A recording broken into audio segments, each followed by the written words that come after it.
Welcome to today's class. We are going to see a question here.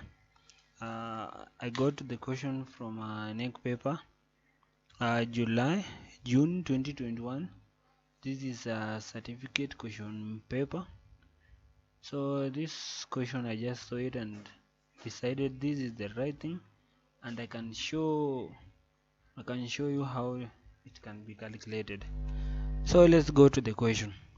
Figure 2 shows the traverse run between 2 points, point N and K. Using measured bearing from the figure and the datum bearing in table 4, determine the final bearing of the traverse line. So this question is just as simple as it can be gotten. So from the diagram that you are seeing here, from N we are going to J, to J2, to J3. So those are control points in survey computation. To J4 to K, then from K, those are the last stations that were gotten from K. We have to identify the 4 bearings and the back bearings of all these control points. As you can see there in the diagram, they have used just a little bit challenging way to express, but you have learned about the bearing traverse compass, and from that compass you can know the 4 bearing and the back bearing of the diagram as shown in the screen in front of you. So from N to Q we have a 4 bearing of 64, 57, 30. From N to P we have 2, 76, 24, 20. Then from N to J, as you can see, if this was a compass, so that should be the 4 bearing there. So from N to J, the 4 bearing is 34, 17, 50, and this is the back bearing of the same line, so that is 214, 17, 40. Then from J to J2, if you draw here a compass, this will be the 4 bearing 55, 36, 30. Then the back bearing is there below. Then from J2 to J3, if you draw here a compass, so from the coordinates of the north, so here the 4 bearing you can see there, so the 4 bearing will be the outside one, so that is 21, 12, 30. So that will be the 4 bearing, and then this will be the back bearing of that line. So J2 to J3, this will be the back bearing there. Then we can go below. So from J3 to J4, you two can draw the compass. So from J3 to J4, the 4 bearing will be 130, 23, 30. Then this will be the back bearing of the same line. Then J4 to K, when you draw a compass, so the 4 bearing will be here. So this is the top value that will be the 4 bearing according to the compass. So from J4, so from J4 to K, so you see the position where it is. So from J4 to K, so this will be the 4 bearing 297, 30, 30. Then from J, so and then this will be the back bearing of the same line, the same points. Then from K to M, we only have the 4 bearings for the last stations, so that will be 130, 30, 20. And for K to L, it will be 2, 29, 29, 10. Yeah, so when you observe that diagram, you can can go to the below table. So table 4, here we have table 4. We have been given the final bearings. So those are the final bearing from the points that we had there in the table. And from this table, this is where we are going to find the correction. And the orientation correction is gotten from the table here. So from N to P, we have been given the final. That is the datum bearing of the final bearing from N to P. Then from N to Q, we have the same, that is 64, 57, 22. Then from K to L, we have 2, 29, 29, 20. From K to M, we have 130, 30, 16. So all these values here in this table, these are the values that you're going to use in order to find the orientation correction in the bearing sheet that you're going to see just in a few minutes. Yeah, let's start the calculation. So let's go direct to the questions. So what you're seeing in front there is just a little table that I had made, and if you want to follow it, I'm going to provide a PDF in the link below. You can download the PDF. It has the whole table with all the calculation. So if my handwriting is just a little bit off and you cannot see clear, the PDF that you are going to download in the link below is going to help you there. We have 6 columns, and the first column is for station. So that is the station column there. Then from the station column, we have the observed value. The observed value is where we are going to write those values that we had gotten in the ones that were provided to us in the question. The next column is the orientation correction. Then the fourth column is the preliminary adjusted bearings. Then the fifth column is for final correction. Then the last column is for the final bearings. So we go back to the calculation. So we go back to the diagram that we had there, and we write all our values. So we moved from station to station to station. So those were the control points that we had, and those control points, they are the stations that we are going to write here on the diagram. So from N, we have the various stations. So P, Q, and J. So those were the stations that were gotten from N. So from N we had those stations, and then we move from N to J1. And so you look at your calculation, and it flows just as easy as possible. So from J1, we have 2 stations. So we have the fore bearing and the back bearing. So the station that came before and the station that comes after. So the one that comes before, so that is N, and the one that comes after, that is J2. From station J2, we have to do the same. So from J2, we have the station that we had previous, and the station that is there on the next controlling station. Then so from J2, we are going to get 2 stations, and you keenly observe from the diagram, and if it is not clear, I'm going to provide you with a PDF for you to follow. So we have 2 stations, 2 there. So the reference of the one that came before and the one that is going to be the next station. So from J2 we go to J1, and we go to J3. So that is the station that is going to come after. So the one that came before, that is J2, and the next station is J4. So in all those stations, we are getting the station that, the one that is after and the one that is before. Then from J5, that is the controlling station, J4. So that is J4.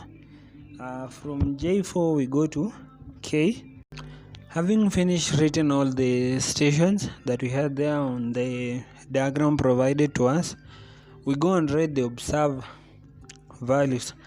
And we had spoken about all this data just a few minutes ago. So we write the 4 bearing and so we write the values that we have on those stations. From N to P, we have a 4 bearing. From N to Q, we still have a 4 bearing. Then from N to J, we have a 4 bearing. And when we move to J1, we have to write the back bearing. That's what you are seeing there. So from J1 to N, we'll have to write that value too. And from J2, we are going to do the same. We are going to write those values. We write those values of all those stations until we finish. And the values we had correctly identified there on the previous. So you go with the calculation. So from the station, we have a 4 bearing and we have a back bearing to all those values. Having finished that, we move to the next section. I'm moving faster because this is my second example. The previous example I took time to explain well, and we had moved just the right pace for an understanding class.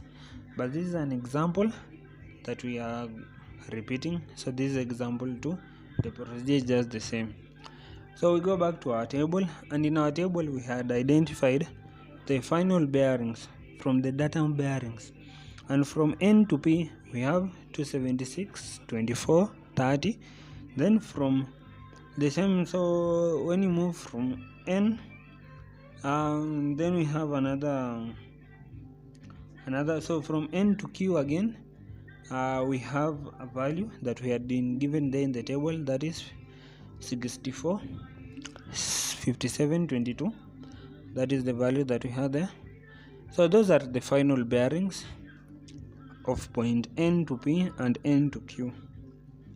And also we have been given the final bearings of the last station. So from K to L, it's just direct. So the value that it has been already given there. So from K to N, we have 130, 30, 16. And from K to L, we have 229, 29, 20. Those are the final bearings that we have already been given in the table. Those were the readings that were supposed to be there. Those were the correct readings that we were supposed to get after our traversing in the field. But here we had error in the observed values, and that is what we are going to correct. We are going to correct that in the orientation correction column. So we go and see. So from N to P, we have 276, 24, 20. That is the observed value.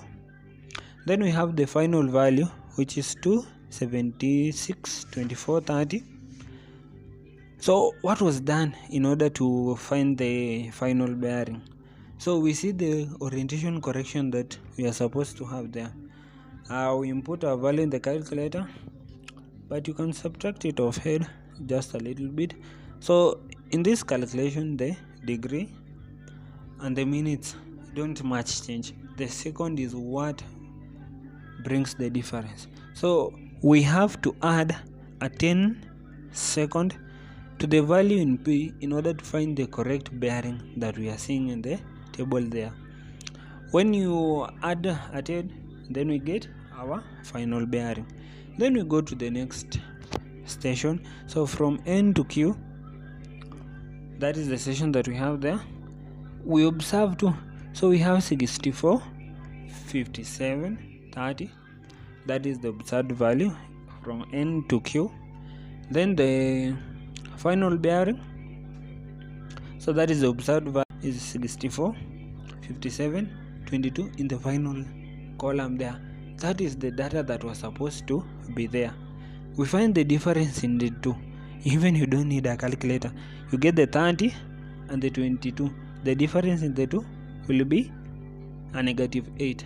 Then you come and find the mean of the two, positive 10 and a negative 8. So that will be a positive 2. Divide by 2, that is the mean of the two. So divide by 2 and you get a positive 1. This positive 1 is the orientation correction that you are going to apply in the control station J. That is the value that we are going to apply in the station that we are going to see there. And having looked at that, so that orientation correction is going to be applied to the next. We go and observe. So from N to J1 we had 34, 17, 50. The back bearing of that line should be the same. So the back bearing of that line is supposed to be 214, 17, 50. But here in our diagram we have 214, 17, 40. So we correct it to get the observed value that we had there. So we add a positive 10 plus the orientation correction that we had there, a positive 1, we get a positive 11. And the same is done on J2. The difference between the fore bearing and the back bearing. So the back bearing on that line should have a 30 there on the last section column. So the difference between those two will be 20. 20 minus, so that is a minus 20 plus a positive 11, you get a negative 9. Then we move to the next section. The fore bearing is supposed to have a positive 20. We add the positive 20 to the negative 9 and we get a positive 11. Then we move to the next column. So the values there is supposed to have a difference of negative 10 minus 11, we get a 1. And the same is done on the next station. So on this calculation we just correct what is needed. The back bearing is supposed to be the same as the fore bearing, so we correct the back bearing to be the same as the fore bearing, and that correction is added or subtract from the orientation correction. And from that orientation correction we get our final orientation correction. So from K we will correct the stations M and L with, so the correction will be applied will be the same, that is a positive 11 to those two stations. Then we add the positive 11 to the observed value that we had there and get 130, 30, 31. Then we do the same to L. So we add a positive 11 and that is a second, and our value becomes 229, 29, 21. Then we come and we see the difference between the preliminary adjusted bearing that we had gotten in M and L and what is the final bearing of those two stations. So that is 130, 30, 31, and in the final bearings we have 130, 30, 16. So we need to correct the value that we have in the preliminary bearing in order to find the final bearing that we have there. So the difference in those two, you can use a calculator, but you still can apply the simple mathematics. The second section is what changes. So we have 31 there, and 31, in order for you to get a 16, so you have to minus 31 and 16, and then you get the difference between those two will be a negative 15. So when you minus a negative 15, you get the final bearing, the corrected bearing. We move to the next in L. So in L we have 229, 29, 21, and we need to correct it in order to find the value that we had. And point of correction, the value there should be 229, 2920. So that is just a little bit correction. So the difference between those two values, obviously that is a -1. Even you don't have to use a calculator. So you correct. So you need to find the correction that was done in the preliminary adjusted bearing in order to get the final bearing.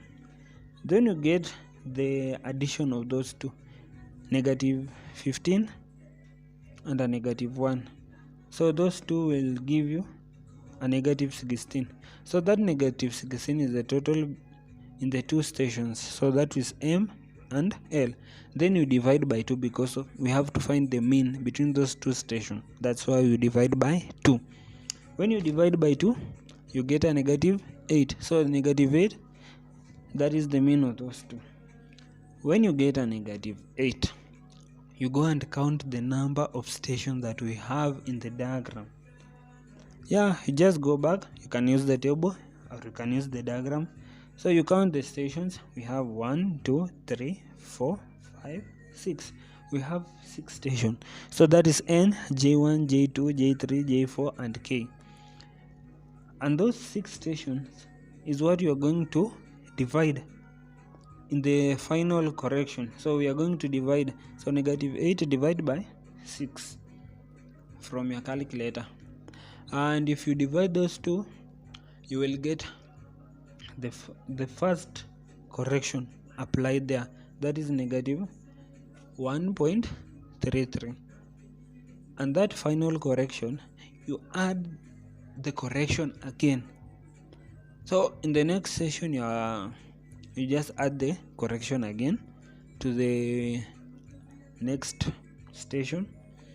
So in J2, you add a -1.33 plus -1.33. You get that. When you get -2.66, you had the same correction. So that will be -3.99. When you get -3.99, you add the correction that you had there. So that is a -1.33 and you get a -5.32. The -5.32, you add again the last and you get a -6.66. So you repeat the correction that you had gotten there when you divided the stations. Then we go back to our observed value. We need to correct it in order to get the preliminary adjusted bearing, and from the preliminary adjusted bearing you use the final correction to get the final bearing. So that is 34,1750 plus 1. So that is 1 is a second. When you add 1, even without a calculator, we'll have 34,1751. That will be the preliminary adjusted bearing. And from the preliminary adjusted bearing, we go to the final correction and we subtract -1.33. Here in subtraction, so if that decimal as much goes above 5, we can round off, but here is just 1. So when you subtract it, we just remain with the same. So that will be 34,1750. That is the final bearing that we have gotten in the first section. Then we move from J1 to J2.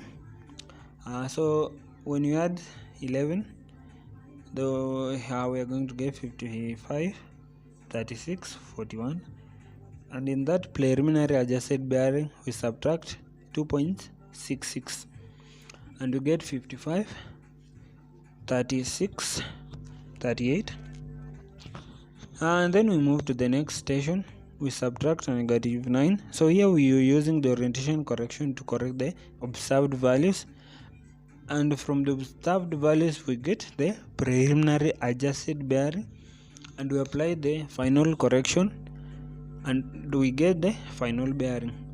So our value there, we minus a -3.99. So when you round off, that will be a -4. Then we move to the next station, J4. we correct it by the orientation correction plus 11, so that will be 130, 23, 41. Then the preliminary adjusted bearing of J4, we correct it with the final correction. We subtract 5.32 and we get the final bearing of that line. Then we move to the next station, that is K. We corrected by adding a 1 from the orientation correction column, so that will be 297, 30, 31. That will be the preliminary adjusted bearing that we have gotten there after the correction on the orientation correction column. Then we have the final correction. We subtract 3.36 and we have our final bearing there. Having done that, you have already completed the whole bearing sheet, and in our question there, that was 20 marks. Keep working, keep doing more work. Thank you for your time. That will be